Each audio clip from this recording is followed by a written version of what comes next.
हल्द्वानी हिंसा, मदरसा तोड़ने का विवाद या पुरानी रंजिश का बदला। बाप बेटे को गोली लगी, रात भर रुई से खून रोकते रहे, सुबह मौत। भाई और भतीजे सामने पड़े थे। भाई को सीने में, भतीजे को पेट में गोली लगी थी। उनके बदन से खून निकल रहा था। दोनों सांस ले रहे थे। सोचा हॉस्पिटल ले जाएं, लेकिन बाहर पुलिस वाले पीट रहे थे, इसलिए डर की वजह से घर में रहे।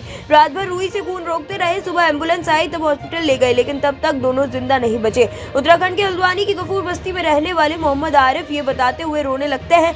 गफूर बस्ती में 8 फरवरी को एक मस्जिद और मदरसा तोड़ने के बाद हिंसा भड़क गई थी। इसमें 6 लोगों की मौत हो गई। पुलिस ने 5000 आरोपियों पर एफआईआर दर्ज की है। इनमें 19 नामजद है। 5 लोगों को गिरफ्तार किया गया है। हिंसा के बाद से ही हल्द्वानी में इंटरनेट सर्विस बंद है। हिंसा वाले इलाकों में कर्फ्यू लगा है। गांधीनगर, गफूर बस्ती, शहना बाजपुर और इंदिरा कॉलोनी के आसपास भी नहीं जाने दिया जा रहा है। मीडिया की एंट्री पर भी पाबंदी है। सिक्योरिटी के लिहाज से 1000 पुलिस वाले तैनात हैं। दैनिक भास्कर संकरी गलियों से होते हुए गफूर बस्ती तक पहुंचा। यहाँ अब भी मदरसे का मलबा पड़ा है। हम हिंसा में जान गंवाने वाले 3 लोगों के परिवार ऐसे मिले।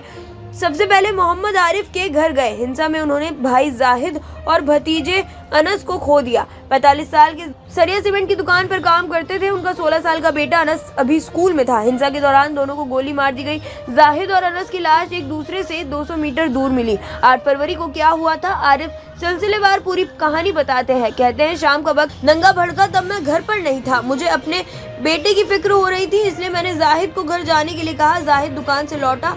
उसने अपनी बाइक घर पर खड़ी की और फोन पर बात करते हुए पैदल मेरे घर की तरफ आने लगा। मेरा घर वहां से करीब आधा किलोमीटर दूर है। वहीं चौराहे पर एक दुकान है जहां से जाहिद रोज दूध लेता था। दुकान बंद थी, पर जाहिद वहीं रुक गया। इधर उसके बेटे अनस ने उसे फोन किया, लेकिन फोन रिसीव नहीं हुआ। अनस को फिक्र हो रही थी, इसलिए वो अपनी माँ को बताकर जाहिद को ढूंढने निकल गया। उसी वक्त चौराहे पर अनस को पुलिस ने गोली मार दी। वहां से 200 मीटर दूर जाहिद को भी गोली मार दी। आरिफ बताते हैं, जाहिद के सीने में और अनस को पेट में गोली लगी थी। दंगा शांत हुआ, तब किसी ने जाहिद, तेरे पापा को गोली लग गई है। वो पहुंचा तो दिखा कि पुलिस वाले जाहिद को डंडे से पीट रहे हैं। लड़का अपने बाप को बचाने के लिए उस पर लेट गया। पुलिस ने उसे भी पीटा। इसके बाद कहा कि ले जाओ इसे। शाम 7 बजे मेरे पास फोन आया कि भाई को गोली मार दी है। मैं 7:30 बजे तक वहां पहुंचा। मुझे तो सिर्फ जाहिद के लिए कॉल आया था। वहां जाकर पता चला कि अनस को भी गोली लगी है। मैं उनको लेकर प्राइवेट क्लिनिक गया।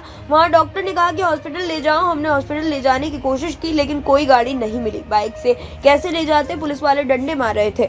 हमने जाहिद और अनस को पूरी रात घर पर रखा। घाव में रुई भरकर खून रोकने की कोशिश करते रहे। गोली जहां लगी थी वहां से बहुत खून निकल रहा था। तब दोनों सांस ले रहे थे, लेकिन इलाज ही नहीं था।